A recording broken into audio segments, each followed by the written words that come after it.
মাত্র 1 মিনিটে, তাও আবার কোনো রকম চিনি ছাড়াই আর 2 থেকে 3টি উপকরণ দিয়ে কি করে কোল্ড কফি তৈরি করবে আজকের ভিডিওতে সেটাই শেয়ার করবো। আসসালামু আলাইকুম, কেমন আছো তোমরা সবাই? নতুন একটি রেসিপিতে তোমাদের সবাইকে স্বাগত জানাই।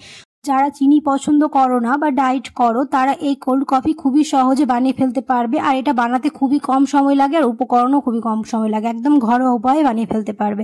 দেখে নাও তাহলে আজকের রেসিপি। ভিডিও শুরু করার আগে একটা রিকোয়েস্ট, চ্যানেলটিকে যদি সাবস্ক্রাইব না করে থাকো তাহলে সাবস্ক্রাইব করে দিও, আর ফেসবুক থেকে দেখলে পেজটাকে ফলো করতে ভুলো না। চলো, মিক্সিং জারের মধ্যে দিয়ে দিলাম হচ্ছে 2 চা চামচ ইনস্ট্যান্ট কফি আর 2 চা চামচ হানি, আর দিয়ে দিব হচ্ছে কয়েকটা আইস কিউব দিয়ে খুব ভালো করে এটাকে ব্লেন্ড করে নিতে হবে। এরকম একটা ফোম ব্যাপার আসবে, মানে আমাদের এটা একদম রেডি হয়ে গেছে।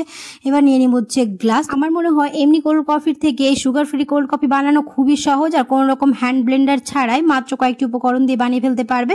এবার আমি গ্লাসের মধ্যে ওটা দিয়ে দিলাম, তারপর দিয়ে দিব হচ্ছে আইস কিউব, তারপর দিয়ে দিব হচ্ছে আগে থেকে জাল করে রাখা দুধ। এটাকে আমি ঠান্ডা করে নিয়েছি কিছুক্ষণ ফ্রিজে রেখে।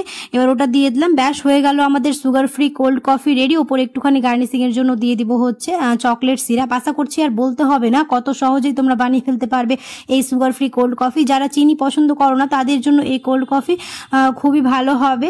আর এই কোল্ড কফি বানানো কোনো ঝামেলাও নয়, আর খুবই সহজে যে কেউ বানিয়ে ফেলতে পারবে এই সুগার ফ্রি কোল্ড কফি। এই গরমে এরকম ঠান্ডা ঠান্ডা রিফ্রেশিং কোল্ড ড্রিঙ্কস যদি থাকে তাহলে আর কি লাগে বলো। হাতে যদি বেশি সময় না থাকে তাহলে এই কোল্ড কফি একবার বানিয়ে দেখবে, দুর্দান্ত লাগবে। আর এরকম করে সুগার ফ্রি কোল্ড কফি বানালে আমার মনে হয় কেউ বুঝতেই পারবে না যে এটা সুগার ফ্রি। একদম ছোট থেকে বড় সবাই খুবই পছন্দ করবে, আর রেস্টুরেন্টে যাওয়ার কোনো প্রয়োজন হবে না, এরকম করে বাড়িতেই খুব সহজে বানিয়ে ফেলতে পারবে। এই গরমে এরকম কোল্ড কফি থাকলে মন প্রাণ দুটোই ঠান্ডা হয়ে যাবে। আশা করছি আমার আজকের রেসিপি বুঝতে তোমাদের কোনো অসুবিধা হয়নি, আর আজকের রেসিপি তোমাদের ভালো লেগেছে। যদি ভালো লেগে থাকে তাহলে অবশ্যই একটা লাইক করে দিও, আর কমেন্টে জানাতে ভুলো না কেমন হয়েছে। দেখা হবে খুব শীঘ্রই পরে একটি নতুন রেসিপিতে। সবাই খুব ভালো থাকবে, সুস্থ থাকবে, সাবধানে থাকবে। আল্লাহ হাফেজ।